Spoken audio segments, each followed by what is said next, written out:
We are sorry to interrupt your regularly scheduled broadcasting for an important news update. Reports of people engaging in microaggressions abound. Our on-the-ground reporter, Leslie Cerny, is talking with local diversity specialists about these issues. Leslie?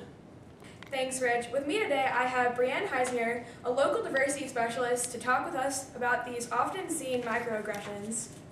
Simply put, microaggressions are subtle insults against minorities. Microaggressions may be perpetrated against those due to race, gender, sexual orientation, ability status. An example of a microaggression would be if a man said to you, "I don't think of you as a woman. You are just a normal person." You see, the word woman could be replaced with your race, sexual orientation, or even academic major. Oh, so I understand what microaggressions are, but why is this important? Well, Leslie, microaggressions have an impact on one's sense of inclusion. Sense of inclusion? Yes. One's sense of inclusion is based upon his or her scope of identity, how he or she feels identity impacts his or her experience, and whether he or she is impacted by oppression or privilege. Can you tell us more about what oppression and privilege are? I could go on and on about oppression and privilege. However, simply put, oppression is unjust treatment in order to exert control. Prejudice is an opinion not based on reason or experience. Actually, Leslie, it all comes down to concepts of social justice. One of the aspects of my job is to help promote social justice education. Are you familiar with that? I am familiar.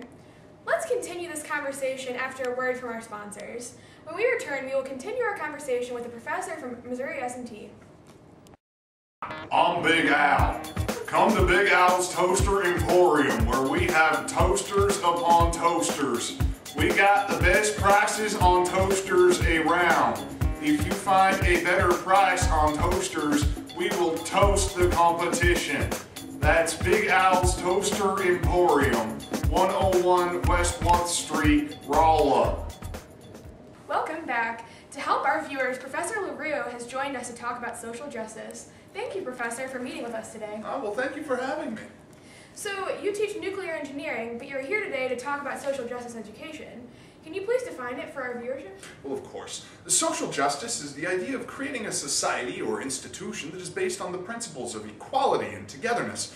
The society or institution understands and values human rights and recognizes the dignity of every human being.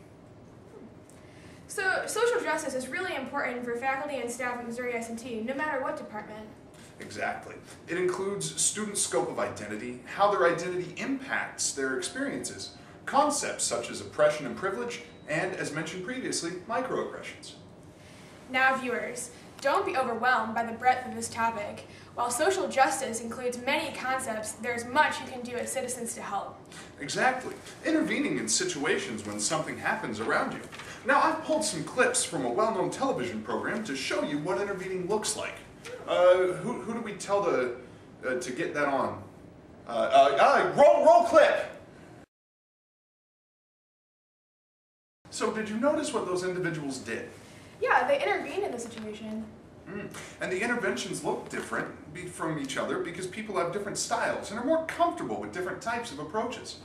Fascinating. Well, we're out of time. Thank you so much for meeting with me. Oh, you're very welcome. Viewers, remember, social justice is an important topic. You probably have seen instances of microaggressions in your everyday lives. Remember, we all have a part in helping promote equality and equity in our society. It begins with you.